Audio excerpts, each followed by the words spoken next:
Hi, hello, and welcome. Thank you for joining me on another episode of The Crafting Coach. My name is Megan Rosendahl. I am the Crafting Coach, and this week we're going to make another piece of multi-seasonal art. On the 25th episode of The Crafting Coach, we made a reversible piece of art for our yards. If you missed that episode, you can always rewatch it anytime at aberdeennews.com. Just click the 605 Life tab at the top of the page and scroll down to The Crafting Coach. Every single episode is available for you there. You can also follow me on Pinterest, where links to all the videos are available on my Crafting Coach board. This week, we're going to make a reversible decoration for inside our home. These handcrafted blocks are fun, festive, and sure to turn a few heads. So here's what you're going to need for this week's project. Wooden blocks, 2 measuring 7 inches tall and 3 measuring 5 inches tall. Your choice of paint, a paintbrush, and a piece of sandpaper or a sanding block. I'm also going to use paint pens for the lettering, and I'll finish it off with a clear lacquer. You can buy your wood at ProBuild, and they'll even cut it for you there. Or you can often find bags of scrap pieces of wood at Hobby Lobby for around $5. There's enough wood there to make a second project too. Begin by painting your wood pieces. I'm going to start with my winter side. Just choose which colors you'd like and where you'd like them, and get that first layer of paint on straight away.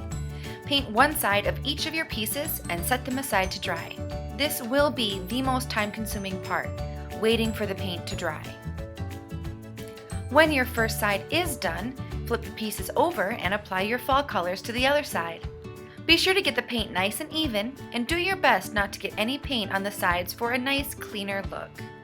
I chose a tempera paint for this because it's thinner, and so some of the grain of the wood is going to show through. If you want a more even coverage, I would recommend a thicker acrylic paint. Once both sides are completely dry, grab your sanding block and work your way around the wood block edges, scratching off some of the paint as you go for a more rustic look. Skip this step if you'd rather keep your paint completely solid. Now we'll move on to the lettering. I'm going to do freehand letters with a paint marker, but you can also use sticker letters or a stencil. Take your time and go nice and even. Let the letters dry completely before moving on to the back side.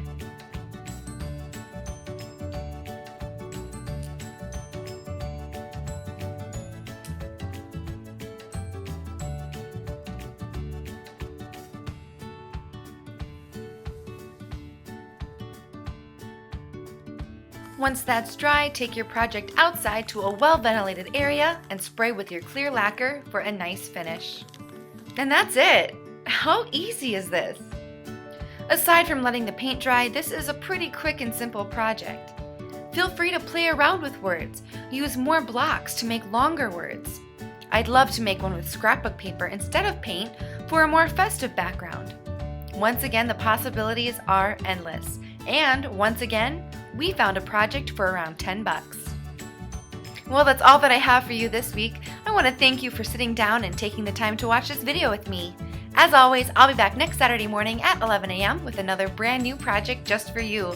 We'll tear it apart, we'll break it down, I'll tell you what to do, I'll tell you what not to do, and hopefully we'll have just a little bit of fun along the way.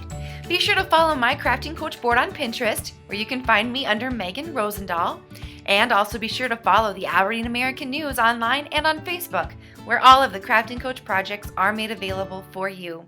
If you have any tips, ideas, or suggestions, please don't hesitate to email me at mrosendahl@aberdeennews.com. I wish everyone a safe and happy Thanksgiving, and we will see all of you in 1 week.